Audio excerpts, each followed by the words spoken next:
So, if you ask me to sum up the latest episode that I have watched, episode 6 of Doctor Who, I'm basically going to say one word: itchy. Hi guys, my name is Maria Park and this is Approach the Nerd. And in this episode, we are reviewing Doctor Who, Series 12, Episode 6, entitled Praxeus.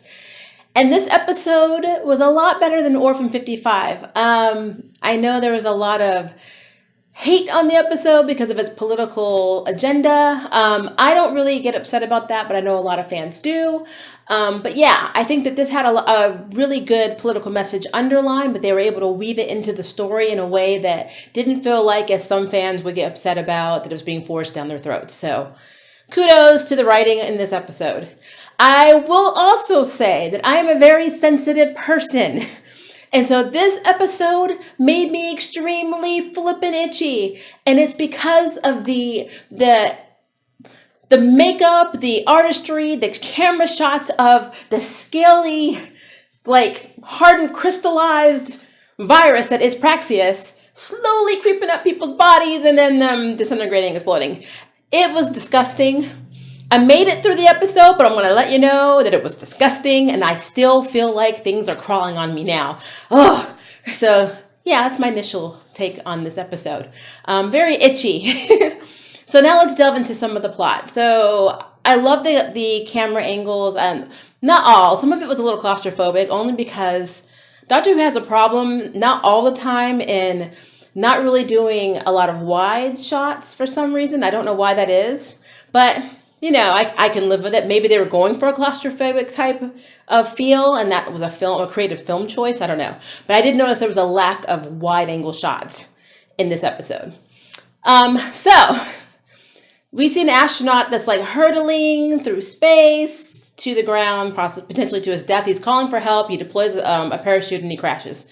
We don't actually know what happens to him after that until later on, where we see, I think the cop, his husband's name was Jake. He receives a text message while he's in a bar saying, "Help me," and it sends him to Hong Kong. And that's where he runs into Yaz, and he runs into Graham, who the doctor has sent to this location where the signal, where the astronaut guy, and I forgot his name, I want to say it's David, but I don't think it is, had sent the signal to his husband to come save him. And they kind of run into each other. At the same time, you have, Ryan is in Peru, where he basically comes across one of the women who was in a 2-woman YouTube group where they basically travel and vlog. And the girl, I think her name was Janelle, the other YouTuber, is killed by the birds, which we don't know yet, but a lot of birds are dying and falling to the ground. And so Ryan was sent there to investigate why the birds are falling out of the sky and dying. And he picks one up and puts it in his bag, where he meets this girl, Gabriella, who is the other half of this, traveling vlogging duo. And they go to this hospital where they think the girl is, and they find her. She's on this table. And she, right when they get up close to her, we start seeing the little crystallized scaly things going up her, which is the virus.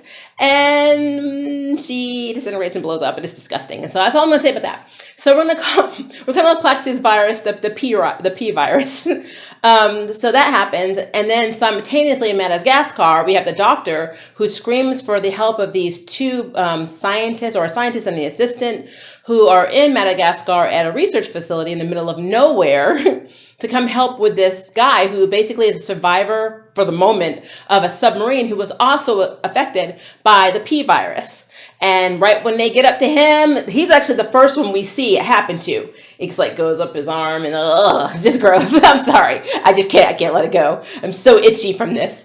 But yeah, so he ends up dying, and that's how the doctor figures out there's something going on, but she doesn't know how it's all connected. And in Madagascar, there's a woman there named, I think her name is Suki, and she has an assistant. I believe his name is Aramu. Now, not to go verbatim into this, long story short, the Suki person actually is from another world. She's not Terran. She's been infected with the virus, so she actually came to Earth, and a lot of people from her planet that were survivors of this virus, who were carriers, came to Earth to try to find a cure, to try and save their remaining population. But at the same time, they were basically using Earth as a huge experiment, like a petri dish for their disease. And when she crash landed, the virus got out. And we learned that the P virus actually feeds off of plastic. And the plastic are what basically the birds were feeding on, because it's in the fish and it's in the ocean. And the birds carried it on to land, and when we got it ingested into us. So humans were being infected through the birds are being infected through the water is infected with the virus because of the plastic. So they use this to basically not only interweave it into the story and come up with a solution, but to educate us on why we're screwing up, which I'm completely okay with, because quite frankly we are. But yeah, I think it was a lot better than what was happening at the end of pretty much Orphan 55. It was a very different way of getting that message across. It didn't make us feel like we were being attacked in a way, I guess is a better way of saying it. But, you know, I personally didn't feel one way or the other, but I know that even if you looked at Jet Groove, who did a review on my channel, he definitely was attacked or felt offended by the message, and I can't say that he's wrong. So yeah. So I did like the fact that they had a better, more creative way of interweaving it into the plot. I did also like the fact that Graham and Ryan were used as kind of like the posts of, we don't understand what's going on scientifically, because there was a lot of scientific jargon in this episode, like pathogen, like Graham not really understanding what pathogen is. And I know people are probably going to be like, oh, well, pathogen, how do you know bacteria, viruses? Well, it's not like it's everyday language. No one walks around saying, oh, I wonder what pathogen this is. You know, it's not something we talk about. So him not understanding that makes sense. He's not a school teacher. He doesn't teach biology. So that made sense to me. And I like that it gave the doctor a reason to have to explain to us, the audience, what the pathogen was. So very smart choice. One thing that bothered me, Aramu, the assistant in Madagascar. So he's outside voluntarily watching the birds that are acting erratically while the others are inside. And they all, basically, the birds at some point swarm at him and kill him, and then swarm into the facility they're in, and they kind of have to make a run for it and get into the TARDIS. This is right after Suki is revealed to be, you know, the one that it basically was. Well, they didn't know what she was. They knew she wasn't human. They knew that she was there, and she knew about the virus. So she teleports away, and the birds break in, and the doctor's like, don't let them scratch you, because then you'll get the disease. And so they run off. The astronaut got saved earlier in Hong Kong via Yaz and Graham and his husband, who then takes him to the TARDIS. And it's so funny. They had the whole it's bigger on the inside experience. But the astronaut is infected. So they're trying to save him, trying to figure out a cure to save him, which is why they were in Madagascar, trying to figure it all out. But yeah, they all escape. But yet not one of them... Not one person, even at the end of this episode, no one's like, where's Aramu? It's like he didn't exist. It's like everybody's like, oh, you help your life. And he's just dead. And I'm like, where is he? I'm like, I don't... That's pretty sad. I'm just saying.